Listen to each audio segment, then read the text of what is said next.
ప్రభువును ప్రియ రక్షకుడైన దేవుని పేరట మీ అందరికీ శుభాభివందనములు తెలియజేసుకుంటున్నాను.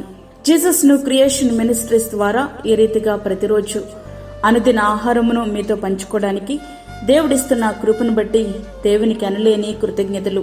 ప్రియులారా, అందరూ ఎలా ఉన్నారు? బాగున్నారా? మీరందరూ కూడా క్షేమంగా ఉండాలని ప్రతిరోజు మీ కొరకు మేము ప్రార్థిస్తున్నాము.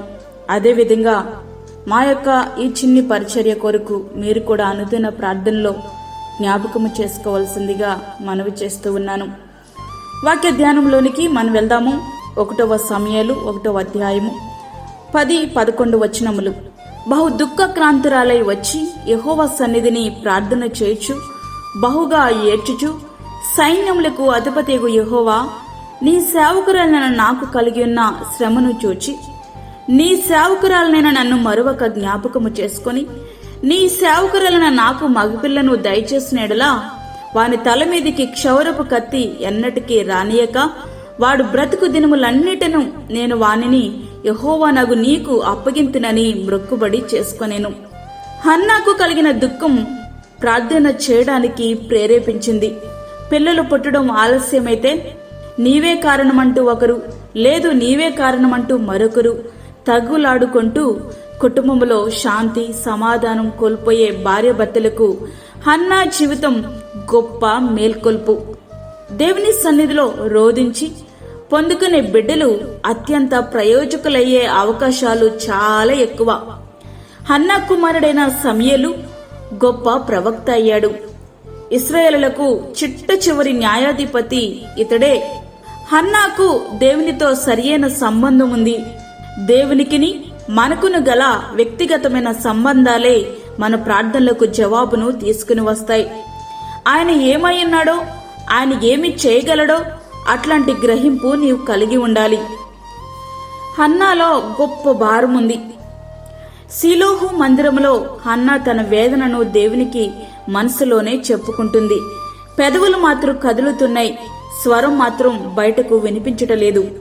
ఏలి అయితే ఆమె మద్యం సేవించింది అని అబద్ధం చేసుకున్నాడు. నా ఏలినవాడా, నేను మనోదుఃఖము గలదాననయ్యున్నాను. నేను ద్రాక్షరసమునైనను మద్యమునైనను పానము చేయలేదు, కాని నా ఆత్మను యెహోవా సన్నిధిని కుమ్మరించుకొనుచున్నానని చెప్పింది. ఆత్మతో ప్రార్థించే అనుభవాన్ని హన్నా కలిగి ఉంది. అవును ప్రియ స్నేహితుడా, కొన్ని సందర్భాలలో మనుషులు నిన్ను అపార్థము చేసుకున్నా దేవుడు మాత్రం నిన్ను అర్థం చేసుకుంటారు. ఆమె ప్రార్థన స్పష్టంగా ఖచ్చితంగా ఉంది. మగబిడ్డను అనుగ్రహించు అని, వాని తల మీదకి క్షౌరపు కత్తి ఎన్నటికీ రానియను అని, వాడు బ్రతికి దినములన్నిటను నేను వారిని యెహోవానగు నీకు అప్పగిస్తాను అని. దేవుడేమన్నా ఇస్తే దానిని తన స్వార్థానికి కాక ఆయన మహిమార్థం వాడడానికి హన్నా ఇష్టపడుతుంది. బిడ్డలు కావాలని మనం ఎందుకు ప్రార్థిస్తున్నామో దానిలో అంతర్లీనంగా మన స్వార్థం కూడా ఉంది. వాడు పెద్దయ్యాక మన యోగక్షేమాలు చూస్తాడని. కాని హన్నాకు అట్లాంటి తలంపులు లేనే లేవు. నీవిచ్చిన బిడ్డ నీ సేవకే అంకితం అని ప్రార్థిస్తుంది. ఇది ఎంత అద్భుతమైనటువంటి తీర్మానమో కదా. అవును, దేవుడు తన ప్రార్థనకు ప్రతిఫలమిస్తాడని ఆమె విశ్వసించింది. షిలోహు మందిరములో ప్రార్థించిన తరువాత తన ఇంటికి వెళ్లి దుఃఖ ముఖముతో ఉండకుండా సంతోషముతో భోజనము చేయుచుండెను. ప్రార్థనకు దేవుని నుండి సమాధానం వచ్చినప్పుడు ఆమె కృతజ్ఞత చూపుతుంది. హన్నా గర్భము ధరించి దినములు నిండినప్పుడు ఒక కుమారుని కని నేను యెహోవాకు మొక్కుకొని వీనిని అడిగితననుకొని వానికి సమూయేలను పేరు పెట్టెను. సమూయేలు అను పేరునకు దేవుని యొద్ద అడిగి పొందినది అని అర్థం. దేవునికిచ్చిన మాట చొప్పుననే దానికి కట్టుబడి ఉంది హన్నా. 1వ సమూయేలు 1వ అధ్యాయము 28వ వచనం. మనము ఆపదల్లో ఉన్నప్పుడు మన మనసుకు ఏది తోస్తే అది, మన నోటికి ఏది వస్తే అది మ్రొక్కేసుకుంటాం. మన మ్రొక్కుబడులను చూచి కాదు గాని ఆయన కృపలో మనలను జ్ఞాపకం చేసుకున్న తర్వాత ఆయన్ని మనము మర్చిపోతూ ఉంటాం. హన్నా అట్లాంటి వ్యక్తి కానే కాదు. షిలోహు మందిరంలో ఏదైతే మ్రొక్కుకుందో అదే చేసింది. తన బిడ్డను తీసుకుని వచ్చి దేవునికి ప్రతిష్ఠించింది. ప్రియ స్నేహితుడా, వాక్యం వింటున్నటువంటి ప్రియ దేవుని బిడ్డ, పిల్లలు, ఆస్తులు, అంతస్తులు, ధనధాన్యాలు అన్నీ దేవుడిచ్చినవే. ఆయన ఇచ్చిన వాటిలో కనీసం కొంతైనా ఆయన కోసం నీవు ఖర్చు చేయగలుగుతున్నావా? మరి హన్నా యొక్క జీవితం మన ఆధ్యాత్మిక జీవితాలకు గొప్ప సవాలు. హన్నా దేవుడు తనకిచ్చిన కుమారుణ్ణి దేవునికే ఇచ్చేసింది. మరి నువ్వేమిస్తున్నావు? ఒక్కసారి నీ హృదయాన్ని పరీక్షించుకో. దేవునికి నువ్వు మొక్కుకున్నటువంటి మొక్కుబడులను నీవు చెల్లించు. ఆ రీతిగా మన జీవితాలు మనం సరిచేసుకుందాం, సరిదిద్దుకుందాం. అట్టి కృప ధన్యత ప్రభు మనకి అనుగ్రహించునుగాక. ఆమేన్. వాక్యం విన్న ప్రియ దేవుని బిడ్డ, ప్రార్థనలో ఏకీభవించు.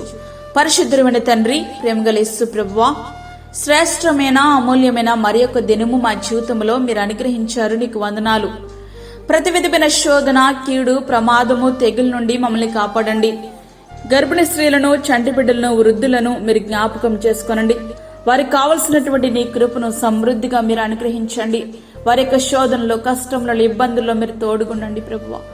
ఓ తండ్రి, ఎవరైతే ప్రభువా ఇబ్బందులతో ఉంటున్నారో, ఇరుకుల్లో ఉంటున్నారో, కష్టములలో ఉంటున్నారో, ఓదార్చువారు లేనటువంటి పరిస్థితుల్లో ఉంటున్నారు, వారందరికీ తగు నీ కృపను, సమృద్ధిని వారికి దయచేయండి. అదే విధంగా దూరదేశంలో ఉండి ప్రార్థనలో తండ్రి పాల్గొంటున్న ప్రతి ఒక్క బిడ్డను మీరు జ్ఞాపకం చేసుకోనండి. వారికి తగు కృపను మీరు సమృద్ధిగా అనుగ్రహించండి ప్రభువా. యేసయ్యా నీకు వందనాలు, స్తోత్రం. క్యాన్సర్ పేషెంట్లను జ్ఞాపకం చేసుకోనండి ప్రభా. షుగర్ పేషెంట్స్ ని, హార్ట్ పేషెంట్స్ ని మీరు జ్ఞాపకం చేసుకోనండి ప్రభువా. ఓ తండ్రి, నీ రాకడతి సమీపంగా ఉంది నాయన. మేము సిద్ధపడి అనేక మందిని మీ కొరకు సిద్ధపరచుటకు మాకు సహాయం చేయండి. మీరే మాకు తోడుగా ఉండండి. ఈ దినమంతటికి కావలసిన నీ కృపను మాకు సమృద్ధిగా అనుగ్రహించి, మాకు కాదు యెహోవా, మాకు కాదు, సమస్త మహిమ ప్రభావాలు మీకే ఆరోపించుకుంటూ యేసు పరిశుద్ధ నామమున అడిగి వేడుకుంటున్నాము తండ్రి. ఆమేన్. ఈ యొక్క వర్తమానములు మీ బంధువులకు, మీ స్నేహితులకు షేర్ చేయండి. దేవుని పనిలో మీరు కూడా పాలిభాగస్తులు కండి. అదేవిధంగా మీ ప్రార్థన అవసరతలు మాకు తెలియచేయండి. మా ఫోన్ నంబర్ 9177377559 917737375559. దేవుడు మిమ్మను, మీ కుటుంబమును దీవించునుగాక. ఆమేన్. దేవుని సేవలో మీ సహోదరి అన్నామణి సాల్మన్. ఫ్రెండ్స్, మరిన్ని వీడియోస్ కొరకు మా ఛానల్ని సబ్స్క్రైబ్ చేయండి, షేర్ చేయండి, లైక్ చేయండి. దేవుడు మిమ్మల్ని దీవించునుగాక. ఆమేన్.